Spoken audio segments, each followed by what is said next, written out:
Assalamualaikum warahmatullahi wabarakatuh. Izin memperkenalkan diri, nama saya Janessa Putri Sabain dari Prodi Pendidikan Teknologi Informasi Fakultas Keguruan dan Ilmu Pendidikan dengan NPM 2213025008. Pada video kali ini saya ingin menjelaskan tentang resume video yang telah saya buat dari tanggal 15, yang telah saya lakukan dari tanggal 15 sampai dengan tanggal 19 Agustus 2022. Jadi pada hari pertama PKKMB tingkat fakultas yang diawali dengan pembukaan dan juga perkenalan oleh pimpinan fakultas dan dilanjut dengan pemateri.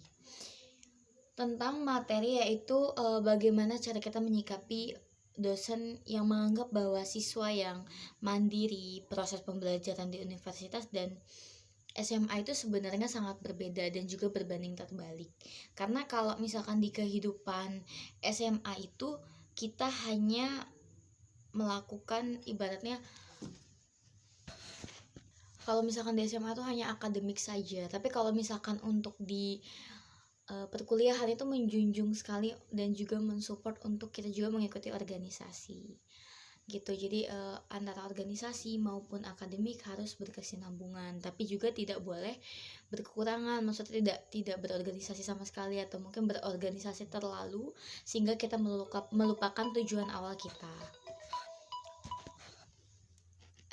Jadi pada materi pertama ini dengan narasumber Profesor Dr. Patuan Raja MPD. Materinya tentang pembelajaran di perguruan tinggi di era teknologi dan juga plagiarisme. Jadi pada materi pertama ini ya kita membahas tentang teknologi, tentang apa itu penjelasan plagiarisme maupun pembelajaran teknologi di era kampus begitu. Dan untuk materi kedua disambungkan dengan narasumber Dr. Rizwandi MPD, yaitu dengan materi sistem perkuliahan dan juga bimbingan akademik DA kerja sama akan lebih baik, yaitu tugas kita itu dikerjakan secara individualisme dengan tugas yang dikerjakan dengan kita bersama-sama teman kampus kita itu jauh lebih baik daripada kita lakukan sendiri. Kenapa? Karena dengan banyaknya orang yang membantu dalam proses pembelajaran dan juga pekerjaan yang diberikan oleh Bapak Ibu dosen, itu akan membuat kita lebih banyaknya menuangkan pemikiran-pemikiran yang mungkin bisa berakibat bahwasannya pemikiran-pemikiran itu bisa membuat kita menjadi satu gitu dalam pemikiran yang lebih positif lagi.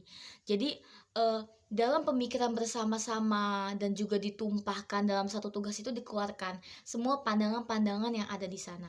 Dan untuk materi ketiga dengan narasumber Dr. Randes Supriyadi MPD dengan tema fasilitas untuk perkuliahan dan juga mahasiswa. Jadi apa aja sih fasilitas yang mungkin ada di perkuliahan atau yang mungkin digunakan untuk mahasiswa. Jadi kita adanya tempat parkir terpadu gitu. Tapi untuk maba atau mahasiswa baru memang tidak diperbolehkan untuk membawa kendaraan sebab kita belum memiliki NPM yang tetap. Mengapa? Karena ini untuk menanggulangi kebiasaan-kebiasaan yang sering terjadi di kampus, yaitu kebanyakan ada sekali motor yang dicuri hilang. Dan juga untuk yang kedua ada Bank BNI. Nah, untuk Bank BNI ini sendiri dipergunakan untuk mahasiswa itu membayar UKT. Adapun selain membayar UKT juga bisa digunakan untuk masyarakat umum. Lalu kita juga mempunyai gedung GSG dan juga perpustakaan. Nah, ini untuk menanggulangi masalah global. Dan nanti ada fasilitas Tayo yang akan digunakan untuk mengantar mahasiswa sampai dengan ke fakultasnya masing-masing. Dan juga ada tempat khusus untuk tunanetra, tunarungu dan juga lain-lain. Kita harus mampu beradaptasi ya. Jadi dimanapun dan kapanpun adanya gedung-gedung juga. Di sini juga banyak sekali gedung. Ada gedung dekanat, ada loker, ada juga gedung A, gedung B, gedung C, gedung D, gedung E, gedung D, gedung F, gedung G, dan gedung jurusan. Dan juga di gedung H itu memiliki gedung baca. Adapun fasilitas mahasiswa tuh berada di Panglima Polim yang terdiri atas tari dan musik, panggung terbuka, dan juga sanggar tari dan musik. Dan ini untuk yang di hari pada tanggal 18. Jadi di sini adanya perbedaan kuliah dan juga sekolah tentang sikap, tempat belajar maupun waktu yang akan kita gunakan di kuliah. Jadi kalau misalkan di kuliah ini kan sistemnya kita tidak menggunakan seluruh waktu, tapi hanya beberapa. Karena misalkan untuk pelajaran MTK gitu hanya menggunakan 10.30 sampai dengan 11.45. Lalu nanti akan ada kekosongan waktu seperti itu. Lalu ada juga berorganisasi. Nah ini nih merumpumi tentang nilai-nilai pendidikan dan juga karakter guna meningkatkan daya saing yang berkualitas dan juga tujuan untuk membangun mahasiswa baru agar kita nih sesuai dengan apa yang diharapkan oleh uh, oleh universitas masing-masing gitu. Dan juga ada untuk pematerinya tuh ada Profesor Dr. Patuan Raja MSI ya guys, dengan tema sistem perkembangan dan bimbingan akademik. Jadi yang saya dapatkan dari materi tersebut ialah perbedaan antara belajar pada masa perkuliahan dan juga sekolah gitu. Jadi gini guys, untuk pada saat awal pembelajaran sendiri itu kita belajar tentang perkenalan lingkungan sekolah. Habis itu kita juga diajarkan diberitahu informasi tentang pembayaran UKT, sistem bagaimana bila nanti kita membayar UKT tapi kita telat, kita bisa menghubungi atau mengkonfirmasi bapak-bapak dosen sekalian yang telah dihadiri pada saat offline maupun online tersebut.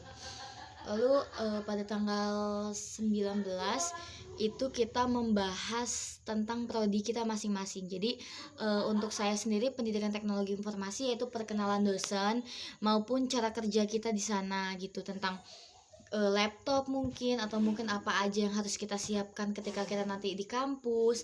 Dosen-dosennya begitu banyak dan juga begitu memotivasi. Kesan saya selama PKKMB, kesan saya alhamdulillah sangat bersyukur sekali bisa diterima di Universitas Lampung. Yang kedua, saya senang sekali karena ketika di tanggal 19 di PKKMB itu saya merasa bisa ada kedekatan gitu, interaksi antara dosen maupun mahasiswa, adanya tanya jawab, dan juga itu memotivasi saya untuk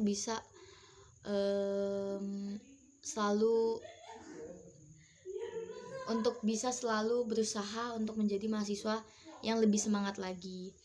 Untuk pesan, mungkin pada saat PKKMB itu banyak sekali mahasiswa yang memang dia tuh sangat aktif ya, tapi mungkin karena waktu yang tadinya tidak cukup atau waktu yang mungkin